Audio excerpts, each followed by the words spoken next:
nobody on this road that can save your soul. Almost lost control now. Tell me what you need in a friend and now. Pray that we endure to the end again. I'm just saying that I'm here for you. When the world turn against you, I'ma be with you. Got my sword in my hand, you can count on me. I won't run and hide, fight mightily. Waiting on your house shot. See the Jacob, I'm the apple of my father's eye. I learned the truth for who I was and it made me cry. If I don't keep the laws of Yah, then I'm gonna die. Living curses, but I'm edifying in my verses. Prepare the hearses for the heathens who be steady learning.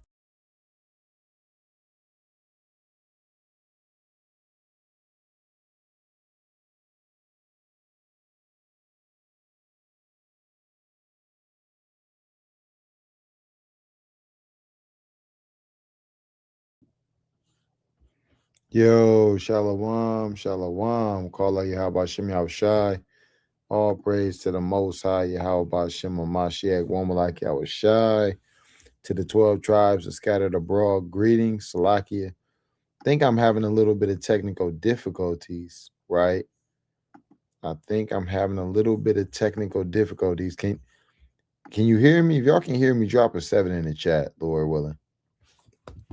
If you can hear me, drop a 7 in the chat. I think I'm having a little bit of technical difficulties because some reason. Okay, all praise to the Most High, Yahweh Shem Yahushai. Well, let's get to it, man. All praise Yahweh Shem Mashiach, woman like Yahushai, Salakia.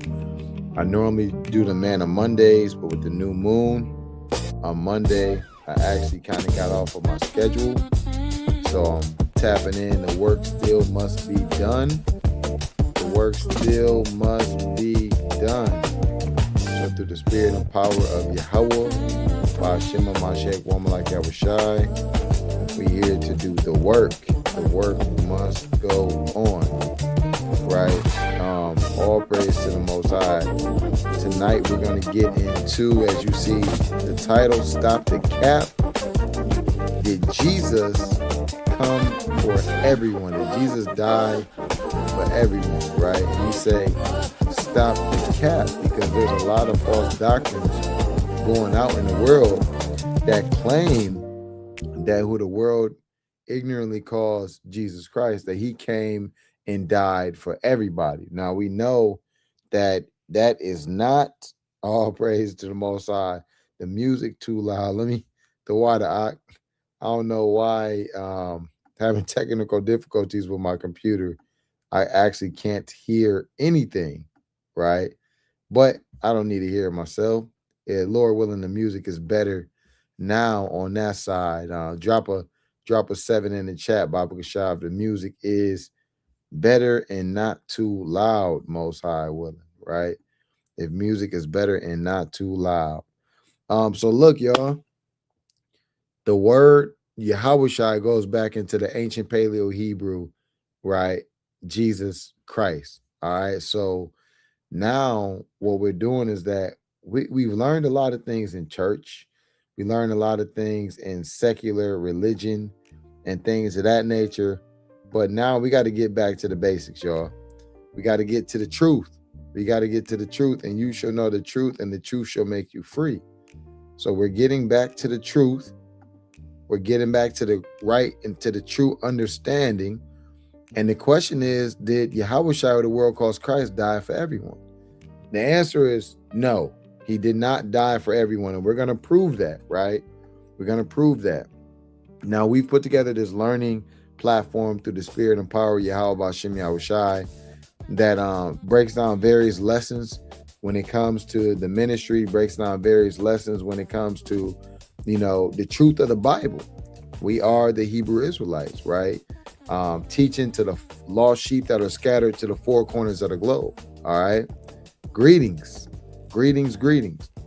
So I am not sent but unto the lost sheep of the house of Israel. Yahushua said it himself. I am not sent but unto the lost sheep of the house of Israel.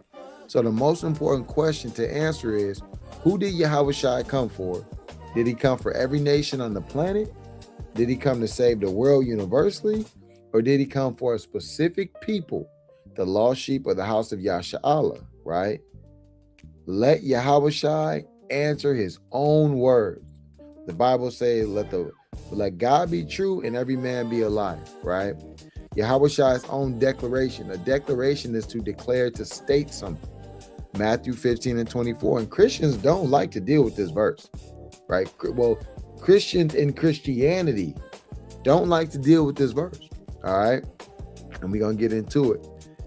This is the single most important verse in this study that we're going to go over, where Yahushua himself, the Messiah, declares himself who he was sent to.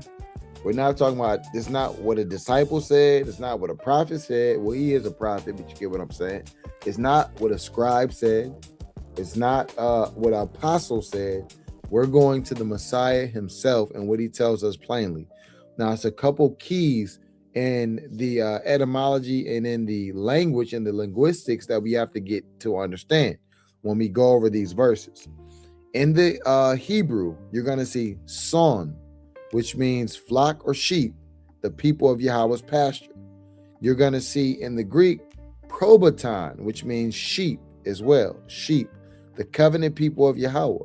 You're also going to see eklektos in the Greek, which means chosen or elect. This is referring directly to Israel as the elect people of God. And then also in the Hebrew, you're going to see which means a people. Yahweh's covenant people, distinctly from Goy or Goyam. All right, distinctly from Goy or Goyam. You're never going to hear or see this Hebrew word, this H5971. You're never going to see this word used to talk about the Goy, the Goyam, the actual heathen nation people that are non-Israel. Matthew 15 and 24. But he being Yahushai, answered and said, I am not sent, but means except. We're going to get into that.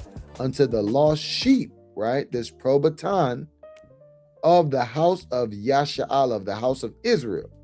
I am not sent, but unto the lost sheep. Look, the Greek probaton, G4263, which we show you right here. This probaton referencing sheep, the same thing you see as a reference to the covenant people of Yahweh.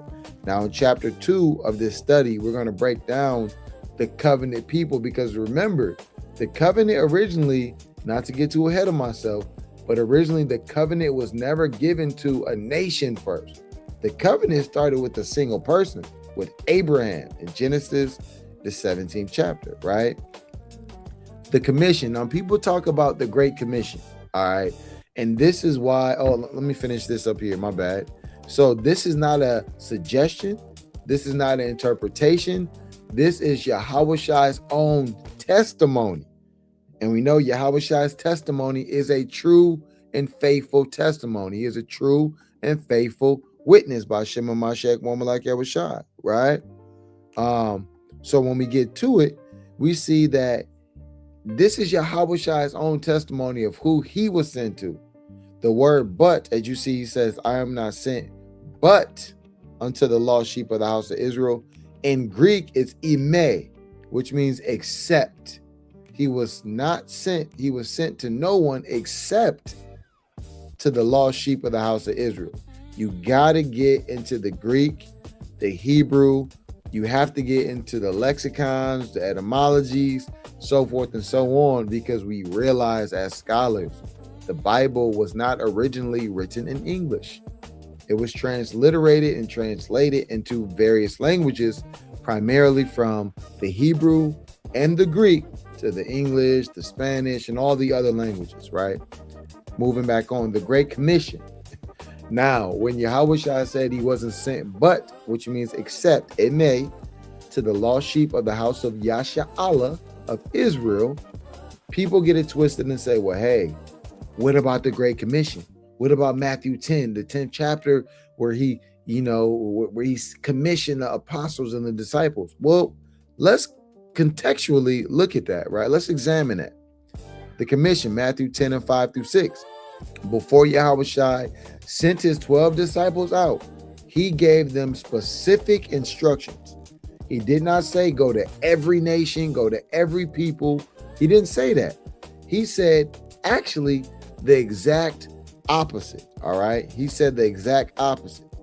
Matthew 10 and 5 through 6. These 12 Jesus sent forth and commanded them, saying, go not into the way of the Gentiles. Goyam.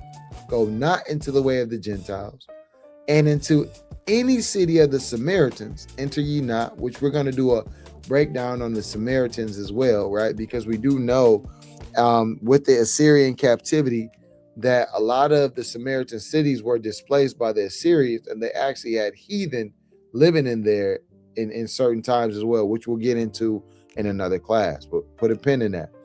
But go rather, but however, go rather, it's a causative, right? Go rather, and this is a direct command from Yahushua, but go rather to the lost sheep of the house of Israel. So go not into the way of the Gentiles, go I am, H1471. He told them, do not go to the heathen nations. Do not enter the Samaritan cities. Go only to the lost sheep. Son, remember this son right here? We talked about that in the Hebrew up here. This son, the flock or sheep, the people of Yahweh's pasture, right? But go rather to the lost sheep of the house of Yasha'Allah. This is a direct command, all right? Let's talk about the dog. The Canaanite woman in Matthew 15, 22 through 28, because oftentimes people will run here and they'll say, well, what about the Canaanite woman? She got a crumb. Well, the crumb is not the bread. The bread is the salvation. The crumb was her daughter was healed. And let's get to that, right? This encounter is one of the most powerful proofs that Yahushua's ministry was exclusively to Yasha'Allah. He didn't have an all-inclusive ministry. It was exclusively to Yasha'Allah, which lines directly up with the prophecies, right, of him, Yahushua coming, his death, his burial, his resurrection. And it also lines up with the prophecies even in Revelations, right, of his second coming and of the kingdom of the 144,000 in Revelations, the 8th chapter, I believe that is, right? This encounter is one of the most important proofs that Yahushua's ministry was exclusively to Yasha'Allah.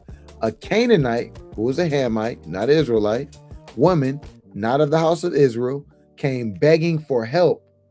Watch how Yahushua responded, okay? Matthew 15 and 22 through 28. And behold, a woman of Canaan came out of the same coast. So it's telling you her nationality is a Canaanite, and she was in that coast, right? And cried unto him, saying, have mercy on me, O Lord, thou son of David. My daughter, look, she knew who he was, thy son of David. My daughter is grievously vexed with a devil. But he answered her not a word. And his disciples came and besought him, saying, send her away, for she crieth after us.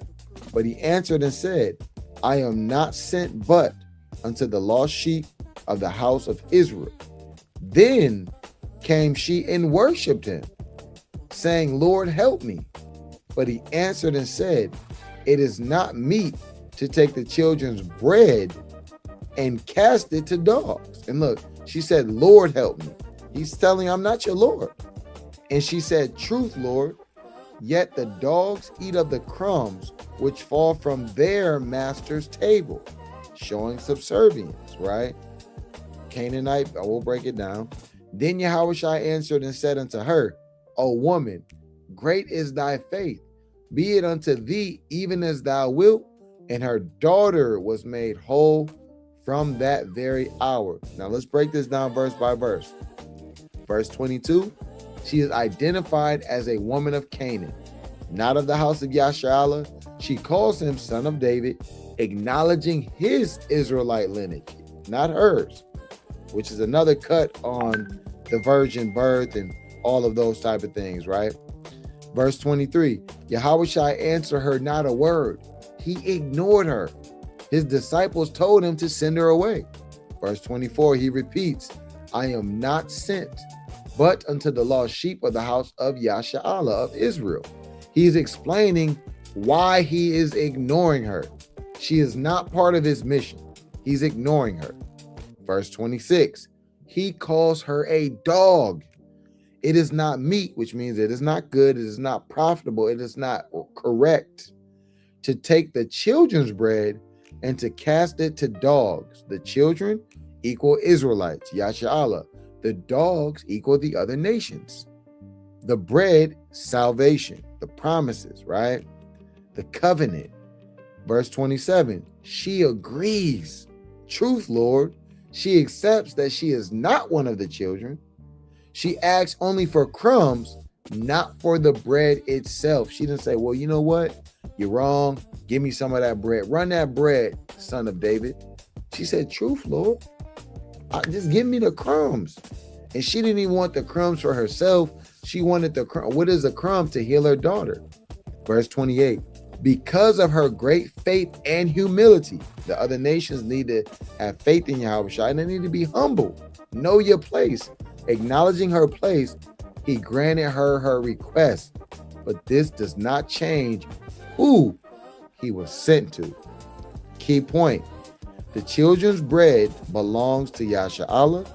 The bread represents the gospel, the covenant, the promises, and I can say the covenants too, if you want to be specific, being the old and the new, the promises, the salvation. You got to understand this Canaanite dog woman who Yahweh acknowledged that she was a dog and who she acknowledged she was a dog.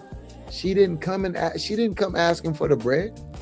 She never once asked Jesus Christ, Yahweh for salvation. She never did that.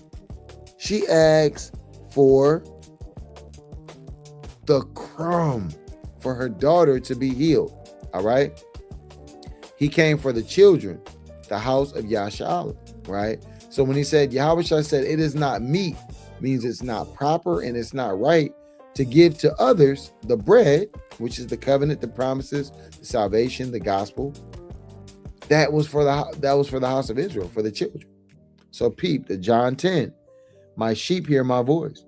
In John chapter 10, Yahweh identifies himself as the good shepherd and speaks plainly about who his sheep are and who they are not, and they're not the other nations. John 10 and 14 through 16. I'm the good shepherd and know my sheep and am known of mine. So you got to understand this, right? Yahweh knows who his mission is for. He has a perfect mind, all right? He perfectly executed the will of his father. Yahweh didn't have the spirit to get sidetracked, all right? He wasn't going to get sidetracked and, get off of his mission and start trying to convert and save heathens, right? Heathens of the other nations. Because we do know there's a context of heathen where Israelites are called heathen, but that's because they went off into idolatry, doing what the other nations do. And other sheep I have, which are not of this fold, hold on, them also I must bring, and they shall hear my voice, and there shall be one fold and one shepherd. This goes to Ezekiel 37, I believe verse 17. Let me get this real quick. I think I want Ezekiel, is it 37 and 17 or 12? 1 second. I think it might be 17. I'm looking for. Bam. No, it's not 17. It's not 17. Let me read up a little earlier. Maybe 12. Let me see. Bear with me, y'all. Zoom in a little bit. I'm looking for. Bam. Actually, it's down. It's 22. Ezekiel 37 and 22. Now, this is what he meant by other sheep that are not of this fold, that are another nation, because you got to realize this in proper context. In Ezekiel, the 37th chapter, if you start at verse 20, I'm going to start at verse 19. Say unto them, thus saith the Lord Yahweh, behold, I will take the stick of Joseph, which is in the hand of Ephraim, talking about the northern kingdom, and the tribes of Israel, his fellows, and will put them with him, even with the stick of Judah, the southern kingdom, Judah, Benjamin, and Levi chiefly, and make them one stick, and they shall be one in my hand. So this is a prophecy of the unification of the northern and the southern kingdom that was split after the time of Solomon, Jeroboam, and Rehoboam, the son of Nebat, right? And the sticks whereon thou writest shall be in thy hand before thine eyes, on peep. And say unto them, thus saith the Lord God, behold, I will take the children of Israel from among the heathen, because the children of Israel, primarily the northern kingdom in this context, was scattered among the heathen, and they were acting like heathen, right? Whither they be gone, and will gather them on every side and bring them into their own land. Now peep, and I will make them one nation in the land upon the mountains of Israel, and one king, Yahushai, shall be king to them all. And this isn't talking about David, right? David is already dead and gone by this time. And they shall be no more two nations. Hold on. Are you telling me that Israelites are referred to as two different nations in the Bible, in the prophecies? So the Most High God is saying he's not going to make them two nations anymore. Neither shall they be divided into two kingdoms anymore at all. Neither shall they defile themselves anymore with their idols, nor with their detestable things, nor with their transgressions, but I will save them out of all their dwelling places wherein they have sinned, and will cleanse them, so they be my people, and I will be their God. And David, my servant, shall be king over them. Well, David was already gone at this time, right? The kingdom wasn't split when David was alive, right? That came after Solomon and after, his lineage, Rehoboam and Jeroboam, the son of Nebat or whatnot, right? So bam. And they shall have one shepherd. This is talking about Yahushua, the good shepherd, right? John 10. They shall also walk in my judgments and observe my statutes and do them. So this is all going into, right? This is all going into what the John 10 is talking about. And other sheep I have, which are not of this fold.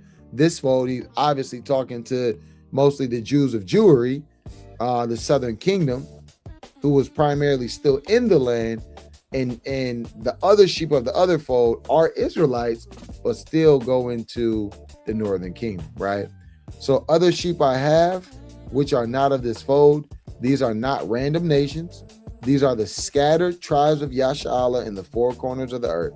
The fold Yahushua is with at this moment is the house of Yahweh, the house of Judah that was in the land. The other sheep are the northern tribes scattered abroad. He must bring them all together, one fold, one shepherd. He's the good shepherd. All right, that's clear. John 10 and 26. But ye believe not, because ye are not of my sheep. As I said unto you, my sheep hear my voice, and I know them, and they follow me. Now you got to understand this. One may say, well, hold on, I thought you said that these were his sheep he's talking to. Everyone that was in Jewry didn't believe on Yahushua.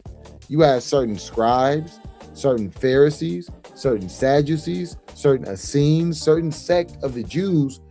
They didn't believe on Yahushua.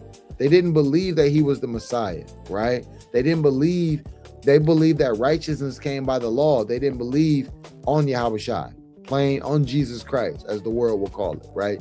That's what this context is in this portion of John 10 and 26. But when we're up here in 14 through 16, it's clearly referring to the northern kingdom that's scattered abroad, that were living as Gentiles, right? Bam. Ye believe not, because ye are not of my sheep. I went through that, right?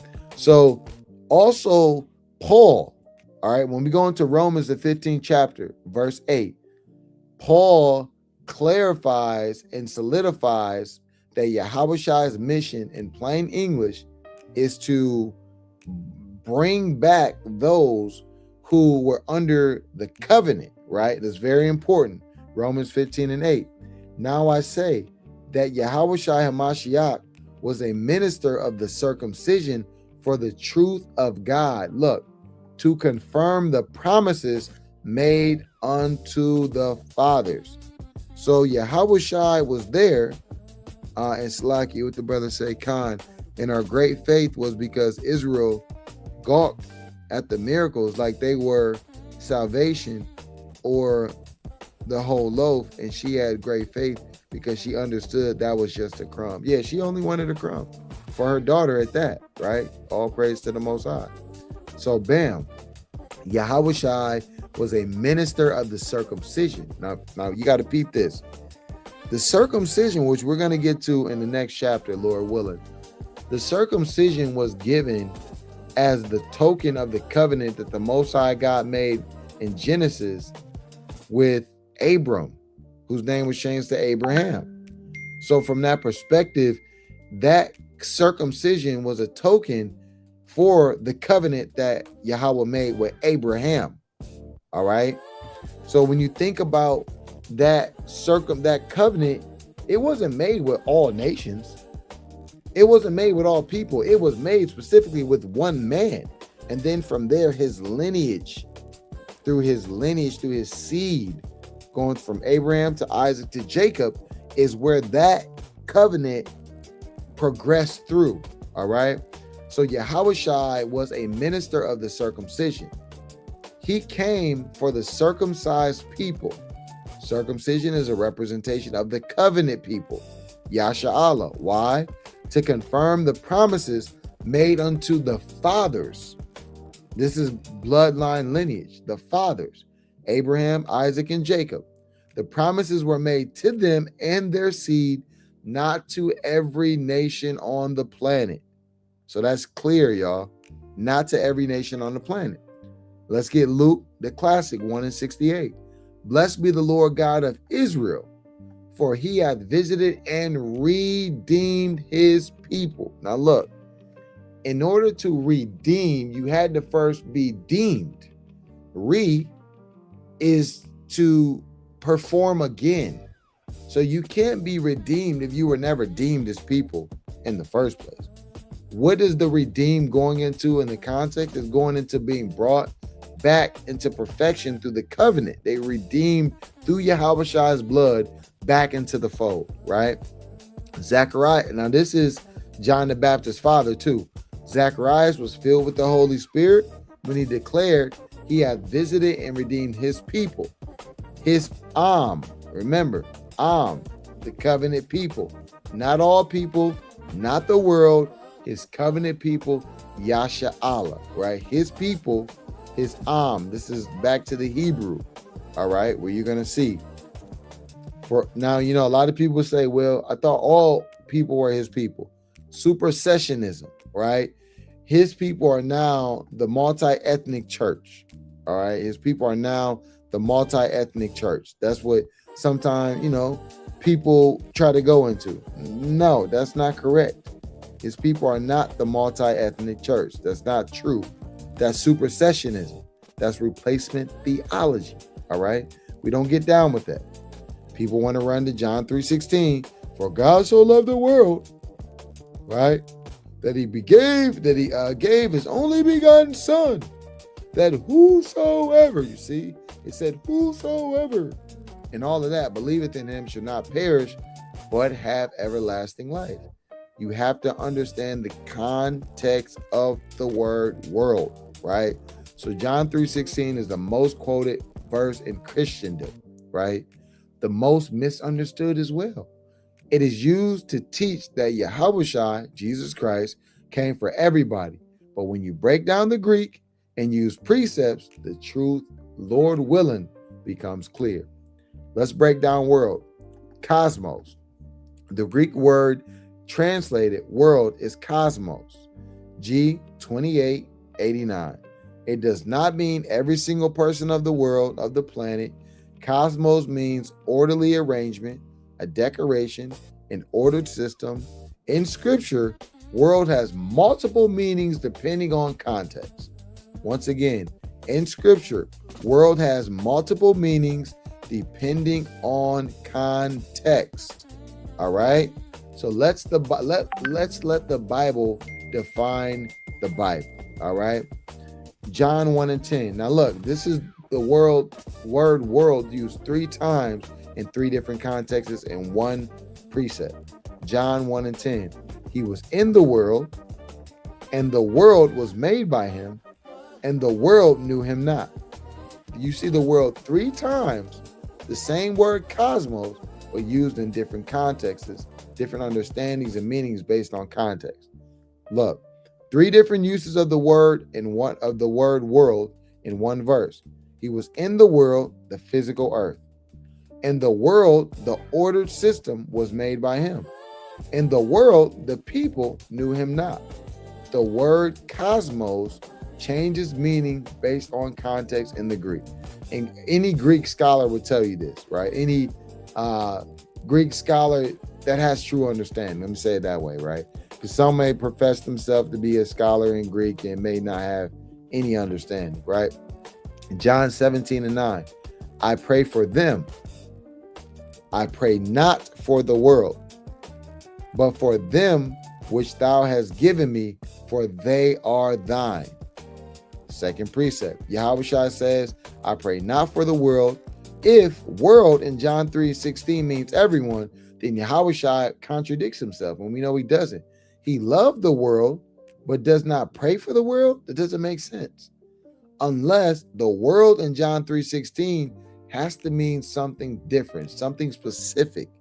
The world of Yasha'Allah, his covenant people scattered across the earth. John 15 and 18 through 19.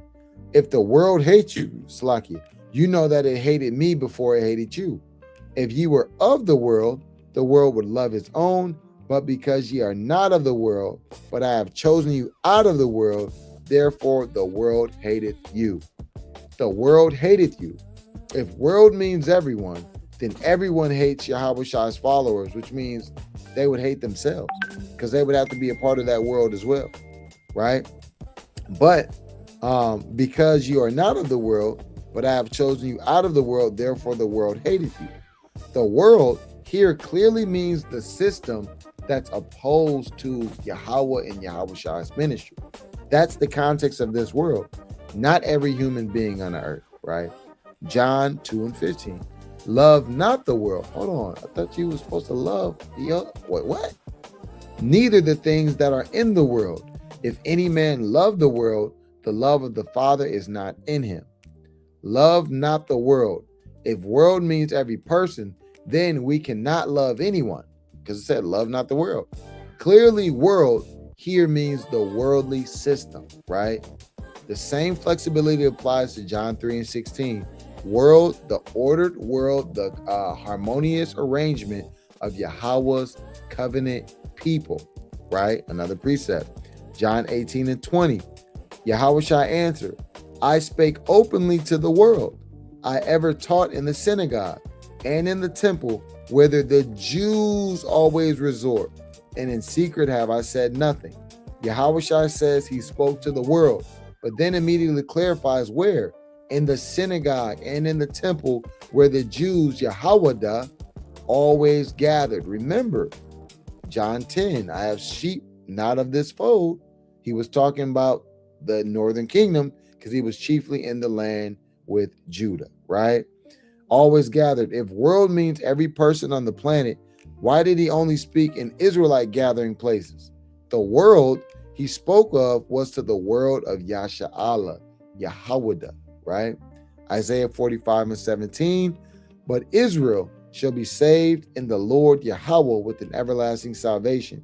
Ye shall not be ashamed nor confounded, world without end. Here, world, Hebrew, olam, is used in the phrase world without end, meaning age or eternity, not people. And notice who shall be saved with an everlasting salvation? Israel, not the whole world. So in context, this verse pairs perfectly with John 3:16. Israel is saved with everlasting life, world without end. Okay? Clear. Conclusion. The word cosmos in John 3 and 16. The world of Yasha'Allah. The ordered covenant people scattered across the earth. Not every person on the planet. The precepts prove this. The etymology prove this. The definitions prove this, right? So let's break down whosoever. Whosoever in the Greek, G3956 plus G3588. It's actually a compound word, pasho, pasho. Whosoever in Greek is pasho, literally meaning all the or everyone who. It does not mean any random person on the planet. It means every one of them, specifically referring to the subject matter, which is the children of Israel. Every one of the sheep, every one of the covenant people who believe. The male analogy. If someone sends you a letter in the mail addressed to your name and at your address, can your neighbor open it and claim it's for them? No, it's a federal crime to open someone else's mail. John 3:16 is a letter addressed to Yasha'Allah, right? In that term, you have Nicodemus and you have Yahushua, two Jews, two Israelites, talking to each other about the Israelite people, the covenant people. Just because it says whosoever does not mean everyone can claim it. The letter is addressed to a specific people, whosoever among them who believes. You cannot take someone else's mail and say it's whosoever's, so it's mine. Matthew 10:5 again. These 12 Yahushua sent forth and commanded them, saying, go not into the way of the Gentiles, and into the city of the Samaritans enter ye not, but go rather to the lost sheep of the house of Israel. The whosoever is defined by who the message was sent to. The lost sheep of the house of Yasha'Allah, not every nation, not every person, the sheep. So we went over Matthew 15:24, John 17:9, John 10:26, Romans 9:13, Hebrews 8:8 goes into the new covenant, right? Which also says, for finding fault with them, he saith, behold, the days come, saith the Lord, that I will make a new covenant with the house of Israel and with the house of Judah. So even if you entertain that John 3:16 is in the New Testament after the death, burial, and resurrection of Yahushua, if we go into that whole situation, obviously in John 3, Yahushua is still alive. But if you're entertaining that ushered in the new covenant when Yahushua was on the scene, even if you hold to the understanding that the new covenant was ushered in after he died, Yahushua died, it was still wouldn't support your stance of him dying and being for everyone and everyone being in the new covenant, because it clearly says the new covenant is with the house of Judah and with the house of Israel, right? Psalms 147:19-20. He showeth his word unto Jacob, his statutes and his judgments unto Israel. He have not dealt so with any nation. As for his judgments, they have not known them. Praise ye Yahweh. All right. So those 6 precepts all saying the same thing. Yahushua came for Yasha'Allah. He does not pray for the world. You cannot believe if you are not his sheep, right? He loved Jacob and hated Esau. The new covenant is with Israel and Judah, which are Israelites.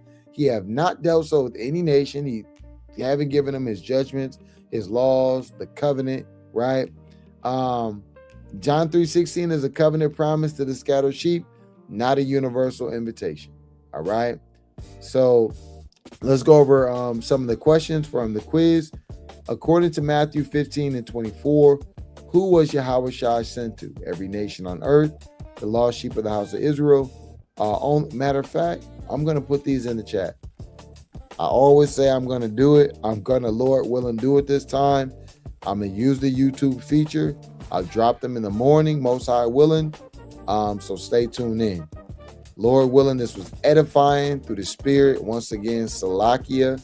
I did not get to do the Manna Mondays, so I'm a little bit behind. Ashar Kadash Yarak, happy new moon, as we're in this 12th month of our Hebraic New Year, preparing for Passover. Y'all start removing the leaven out of your spirit. Start removing the slothfulness out of your studying. I'm talking to myself, right, as well. Stay 10 toes down in the faith. Keep the commandments. We're in the end days. Watch the prophecies. Get your households in order. Get your spirits right. Kwam Yashal. All praise to the Most High. Yahweh Shem Yahushua. Shalom, Malakiam. Kwame Shalom.